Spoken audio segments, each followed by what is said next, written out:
Oke. Assalamualaikum warahmatullahi wabarakatuh. Selamat siang semuanya. Saya langsung demo presentasi materi hari ini. Tolong tadi saya sudah bilang di grup, mute-kan suaranya supaya aman dan bisa rekaman juga bagus jadi nanti. Supaya Anda terfokus. Oke, saya akan share screen materi hari ini dengan PPT dulu. Nah, kebetulan PPT saya ini bab 5 abaikan saja, topiknya normalisasi. Ya. Nah, kita lihat normalisasi di siang ini pertemuan keempat. Nah, apa itu normalisasi dalam konsep manajemen database yang Anda pelajari dengan saya? Kemarin kita sudah berbicara dengan tabel-tabel. Nah, jadi tabel-tabel itu akan kelihatan dengan adanya kameranya hilang biar aja ya. Share screen saya masih ada. Nah, jadi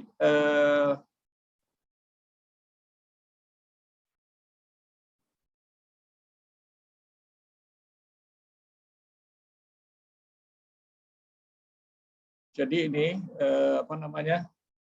bahwa dalam normalisasi itu ada relasi-relasi tabel yang bisa menggunakan relasi-relasi sehingga nanti dianggap sebagai relasi yang normal. Nah, jadi itu yang kelihatan di situ nantinya. Jadi seperti di awal kalau nggak salah saya sudah buat beberapa tabel lalu dihubungkan.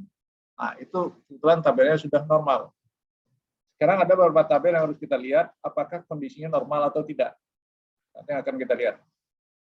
Berikut. Untuk proses normalisasi itu ada beberapa tahapan.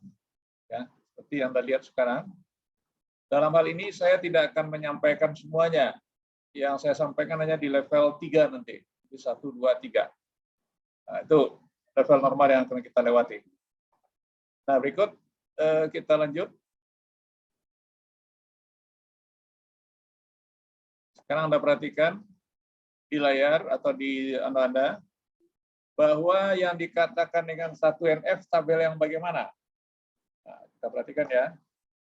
Jika dan hanya jika setiap atribut bernilai tunggal untuk setiap baris. Tolong dipahami kembali bahwa kemarin Anda sudah melihat tabel, lalu tabel itu sudah normal atau belum? Kemudian Anda sudah melihat ada di situ atribut, mana yang atribut tolong diingat. Kemudian Anda sudah melihat adanya suatu nilai atau data value. Kemudian ada baris. Nah, jadi makna di dalam kalimat ini tercakup semuanya. Sehingga Anda harus memahami 1 by 1 apa yang dimaksud dengan kata tersebut. Nah, sekarang kita lihat. Apakah tabel ini normal atau abnormal? Itu pertanyaan dulu. Apakah tabel ini normal atau abnormal?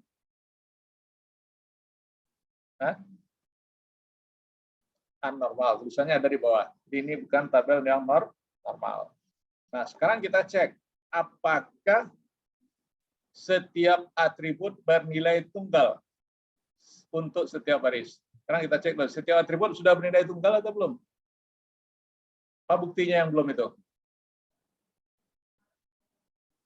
Kalian 2, itu sudah bernilai tunggal.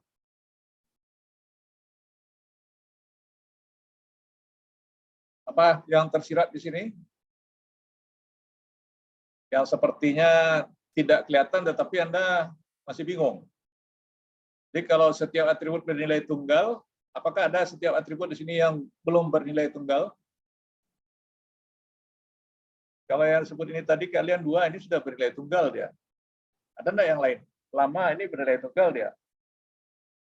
Ini sama tetapi nilai setiap barisnya tunggal. Nah, maka apa yang harus Anda perhatikan di sini? Adakah dalam database data nilai kosong? Boleh enggak? Tidak boleh. Berarti ini dia yang belum bernilai tunggal. Maka inilah yang harus kita perhatikan bahwa ini yang dikatakan dengan abnormal level 1. Ya, anormal level 1. Jadi dia belum normal level 1. Nah, sekarang bagaimana menjadikan dia sebagai normal level 1? Caranya gampang. Setiap baris ini Anda ulangi. Ini kan kalau dalam pembuatan tabel biasa, ini kan nomor ini terulang. Paham? Jadi ini terulang, dan ini terulang. Kalau ini enggak. Jadi jawaban untuk yang ini, seperti ini dia. Baru bisa dikatakan dengan 1NF. Sampai di sini ada pertanyaan? Ada pertanyaan sampai sini? Halo, ada pertanyaan sampai di sini? Tidak. Berarti Anda sudah paham yang 1NF? Kalau ini tadi sudah 1NF enggak? Kalau ini sudah 1NF, apa buktinya? Sesuai dengan definisi di atas tadi. Ya, 1NF sudah aman. Kita lanjut. Untuk yang 2NF lagi. Untuk yang 2NF, dikatakan suatu relasi berada dalam bentuk normal kedua jika dan hanya jika. Perhatikan ini. Dia sudah berada dalam keadaan 1NF, berarti yang ini tadi. Ini sudah 1NF. Berarti apa yang belum lagi? Nah, semua atribut bukan kunci memiliki dependensi sepenuhnya terhadap kunci primer. Primer kemarin ingat enggak? Sama dengan kunci utama atau primary key. Nah, berarti kita lihat di sini. Ini ada yang terjadi pengulangan. Nah, maka ini yang harus kita antisipasi bagaimana dia supaya tidak terjadi pengulangan yang sama. Nah, dalam hal ini caranya tentu kita lihat dalam episode berikut. Lihat, untuk menjadikan 2NF kita buat bagan seperti ini. Sehingga lebih memudahkan. Atau ada juga yang memudahkan seperti ini. Nah, mana yang mudah Anda pahami? Lihat di sini. Jadi untuk menjadikan 2NF, kita harus mencek bagaimana caranya, yaitu tabel tadi kita dependensikan sesuai dengan kebutuhannya. Jadi jabatan nama dependensi fungsional terhadap NIP. Seperti itu. Ya. Nah, kemudian NIP keahlian juga dependensi fungsional terhadap lama. Nah, jadi ini yang membuat sehingga bisa terbentuknya 2NF. Nah, sekarang dengan cara seperti ini, mana yang mudah bagi Anda pahami? Kalau ini bahwa yang menentukan ini jabatan nama itu ditentukan oleh NIP. Nah, sementara ini yang bukan kunci, ini terjadi pengulangan di sini. Kenapa? Keahlian bisa sama, di sini lama bisa sama. Nah, itulah yang menyebabkan nanti di sini terjadi sesuai definisi di atas tadi. Mana dia? Nah, ini. Jadi semua atribut bukan kunci memiliki dependensi sepenuhnya terhadap kunci primer. Nah, dalam artian atau kata lainnya, atribut yang tidak merupakan bagian kunci primer. Nah, ini agak ragu-ragu dan samar-samar bagi Anda nanti mendefinisikan. Kalau kita sudah tahu dengan primary key, ini akan lebih mudah. Itu aja kuncinya. Nah, kita lihat hasil dari pemetaan seperti ini, atau yang seperti ini, sehingga Anda jadikan ini dalam bentuk tabel-tabel. Nah, hasil dari pemetaan ini akan menjadi hasil seperti ini. Nah, ini yang dikatakan dengan 2NF. Silakan dipahami. Jadi apa yang terjadi bahwa di sini hanya bernilai tunggal. Tadi saya sudah bilang, ini bernilai tunggal, ini bernilai tunggal. Dan ini bisa terjadi untuk nomor NIP, dan kemungkinan nama sama juga ada. Kemungkinan jabatan sama bisa ada. Tetapi apa? Ini sudah bernilai tunggal. Kalau di sini, lain halnya. Nah, kalau di sini, ini terjadi pengulangan NIP. Terjadi pengulangan keahlian, bisa jadi keahlian sama, bisa jadi lama berbeda, bisa jadi lamanya bersamaan. Ini contoh, lama sama, keahlian berbeda. NIP-nya sama. Ini NIP yang sama, keahlian berbeda, lama sama. Kemungkinan itu bisa saja nanti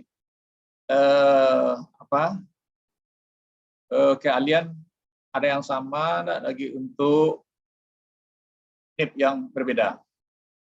Nah, itu tolong dipahami. Ini hasil untuk 2NF dari tabel ini. Nah, ini Anda pahami. Nanti ada lagi tabel 1NF, jadikan 2NF. Lain lagi. Itu analisa Anda harus tajam. Ya. Oke, sampai di sini dulu. Ada pertanyaan? Menjadi patokan di sini primary key. Kalau di sini foreign key dia lagi, karena terjadi pengulangan. Apapun terjadi di sini, walaupun keahliannya sama, walaupun berbeda, di sini juga walaupun sama, walaupun berbeda. Yang jelas ini sebagai foreign key, pengulangan. Nah, itu kesimpulan yang lebih mudah Anda ingat. Atau istilah bahasa database-nya dependency fungsional.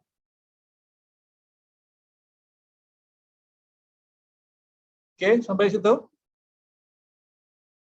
Jadi dengan pengertian kadang-kadang agak sulit, tetapi setelah dicoba menganalisa dan mempraktekkan, mudah-mudahan bisa lancar nantinya. Oke, kalau tidak, saya lanjut. 3NF lagi. Nah, diperhatikan untuk 3NF keterangannya. Suatu relasi dikatakan dalam bentuk normal ketiga jika berada dalam bentuk 2NF. Berarti ini yang tadi. Nah, ini sudah 2NF. Ikut. Setiap atribut bukan kunci tidak memiliki dependensi transitif terhadap kunci primer. Nah, ceritanya apa? Slide 2NF pada slide sebelumnya sudah sama dengan 3NF. Berarti ini udah aman, sudah sama dengan 3NF.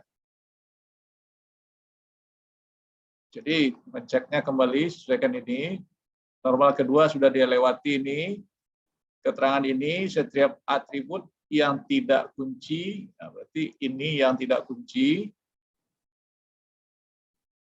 memiliki dependensi transitif terhadap kunci primer. Tidak transitif terhadap kunci primer lagi. Karena terjadi pengulangan atau foreign key. Berarti ini sudah sama dengan 3NF. Oke, ada kasus lain, kita lihat kasus lain. Ini suatu relasi dikatakan dalam 2NF tetapi tidak sama dengan 3NF. Bagaimana Anda menyatakan relasi ini supaya terjadi 3NF tanpa ini, Bisa Anda membuat relasi seperti ini dulu? Seperti ini atau seperti ini untuk tabel yang saya tampilkan di bawah ini. Nah, apa hasil relasi tabel 1 dan tabel 2 berkemungkinan tabel 3?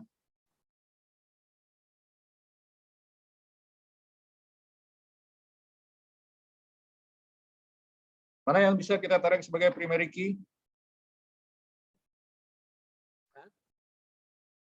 Mana yang bisa kita tarik sebagai primary key? Apa? Nomor P. Diikuti oleh apa lagi?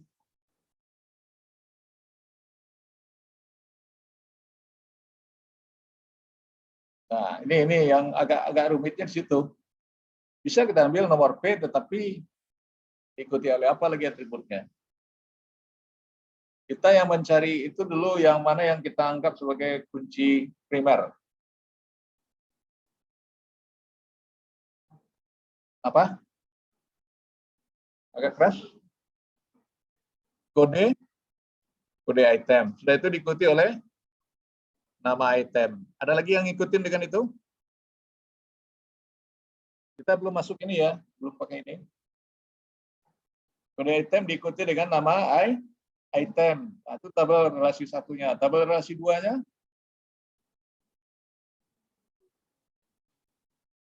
Bagaimana dia supaya 2NF atau sama dengan 3NF? Kuncinya itu tadi. Apa yang harus kita analikan lagi relasinya, atributnya? Boleh Anda buat nomor P, nomor urut, kode item, atau diluruskan kembali kode item, nomor P, nomor urut. Nah, itu dia. Jadi analisa Anda harus tajam, kita lihat hasilnya.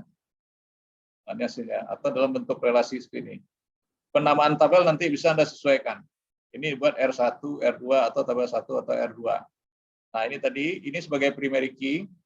Kalau bisa, ini kita buat ini, supaya Anda paham. Nah, ini diikuti nama item.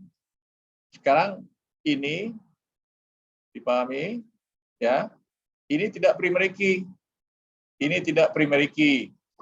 Tapi ini yang sebagai tidak pakai primary key dia. Sebagai apa dia?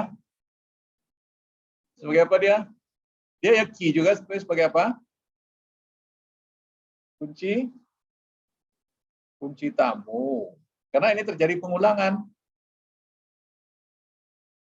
Oke. Sekarang biasanya saya suruh mahasiswa membuat tabelnya ini, tapi saya gerak cepat. Anda perhatikan contoh saya. Paham enggak Anda ini? Paham enggak ini? Hasilnya seperti itu benar atau salah?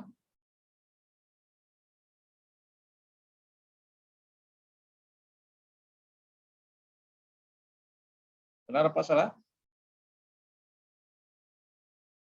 Anda jawab benar apa salah aja ini. Benar, tapi Anda bisa nggak menyatakan benar itu dari mana? Dari mana Anda nyatakan benar itu?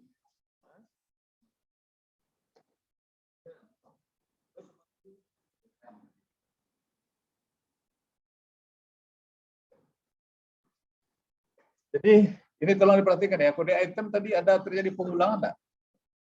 Ada, coba lihat. Ada enggak? Nah, makanya itu bisa tunggal dia karena dia sama. Karena sudah primary key. Kok di sini ininya kan beda. Makanya itu dicek. Ya ini beda, nanti gimana nyusunnya Pak? Ah, dilihat nanti dalam tabel berikut. Ya, jadi di sini. Ini lihat P1 sebagai kode item ini terjadi pengulangan karena ini foreign key atau kunci tamu. Kalau di sini dia single sebagai primary key. Jadi sebagai kunci tamu dia boleh berulang. Kenapa? Karena diikuti oleh atribut-atribut yang dependensi fungsional terhadap kunci foreign key ini. Oke? Sudah paham? Nah, dia di situ sulitnya. Dia belajar buat tabel, tapi itu sulitnya. Kalau teori matematik, rumusnya yang sulit. Nah, kemarin menggambarkan ERD terasa sulit juga kan? Nanti Anda saya minta juga menggambarkan ERD-nya lagi, bisa nggak? Nah, sekarang untuk asah-asih kepala Anda, coba Anda selesaikan ini. Ini gimana cara menyelesaikan dengan menambahkan ini? Apa yang terjadi? Tambahkan ini, gabung, bagaimana menyatakan 3NF-nya? Yang tahu? Belum ada jawabannya di sini. Ini saya tambahkan. Gimana supaya dia 3NF?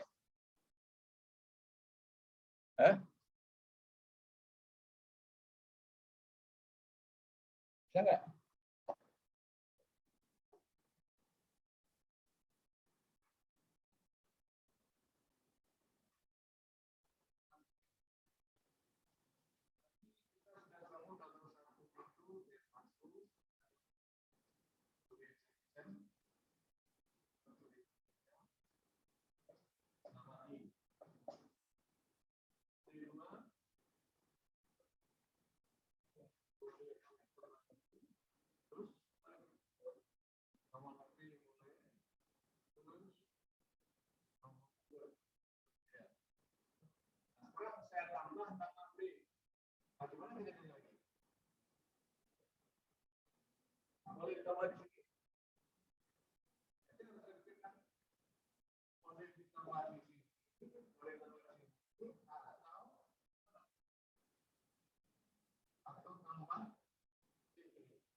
Kemungkinan kalau ini jawaban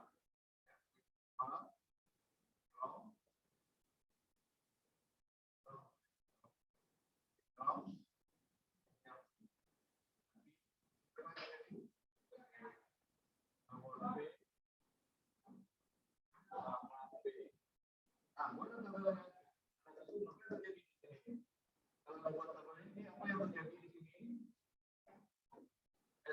Itu berapa kalinya?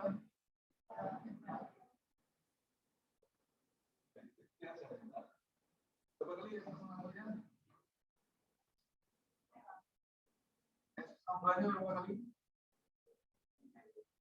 Berapa kali? Sekarang yang pertama tadi 4. Sekarang S plus 3-nya ada lagi? Boleh nggak seperti ini? Berarti itu asal apanya? Ya benar. Ya benar. Namanya kalau saya buat S05, boleh nggak nama ini? Ini pertanyaan. Ya, boleh. Kemudian nama sama dengan nama tadi ya. Itu jawabannya yang dikatakan dengan ya, NF. Kalau yang ini, kalau ini tadi gimana? Juga 3 NF. Sudah samakan dengan 2 NF? Sudah samakan dengan 2 NF? Itu jawabannya. Oke, sampai situ. Ada pertanyaan lagi? Nah, sekarang itu yang harus Anda pahami, normalisasi itu. Nah, ujian UTS nanti sudah dekat, Anda kasih contoh normalisasi. Saya minta contoh-contoh aja semuanya nanti. Oke, sampai di situ contoh cerita saya 3NF. Saya kembali ke ini dulu, saya stop. Saya masuk ke share screen yang lain, mana dia? Nah, coba diperhatikan nih. Halo, lihat di layar saya. Nah, ini. Saya sudah kirim di Moodle dan di grup mungkin juga sudah. Anda lakukan ini, bagaimana prosesnya? Ya, ini lakukan buat tabel normal, ERD, kamus data, lalu implementasi ke Microsoft Access. Nah, ini nanti setelah UAS dikembangkan ini. Setelah UAS, setelah UTS ya. Karena ini ada relasi-relasinya nanti. Ada rumus-rumus lagi. Oke. Ini kerja Anda ini, bagaimana menormalkan ini? Nah, ini begini dia.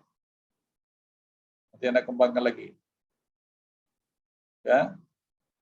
Kemudian buat kamus datanya supaya mudah. Kalau Anda mengerti, boleh nggak pakai kamus data? Ya, boleh nggak pakai kamus data kalau ngerti. Kalau nggak ngerti, ya buat.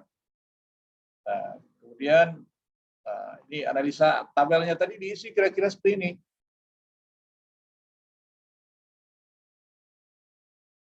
Sama dengan saya mengisi data tadi itu.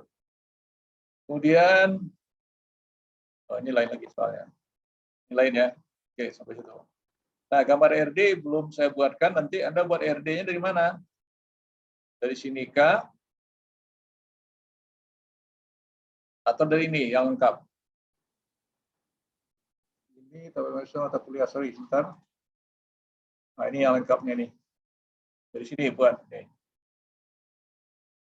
Jadi untuk nomor 5, saat sekarang belum, tapi ini. Oke. Jadi ini kasus sudah saya lakukan. Saya sudah buat. Saya belum menyajikan soal sayanya. Oke, sampai situ ada pertanyaan? Ini sudah saya kirim ya. Sudah ada kan di grup Anda? Sudah kan? Halo? Sudah. Nah, jadi pekerjaan Anda tunggu ada latihan yang harus Anda kerjakan. Latihannya dengan akses atau dengan Excel, Pak? Latihannya sekarang dengan Excel. Oke, tunggu ya. Saya stop ini, berarti ini saya sudah akhiri tanda presentasi saya, supaya rekamannya bisa saya tayangkan kepada Anda kembali. Saya stop.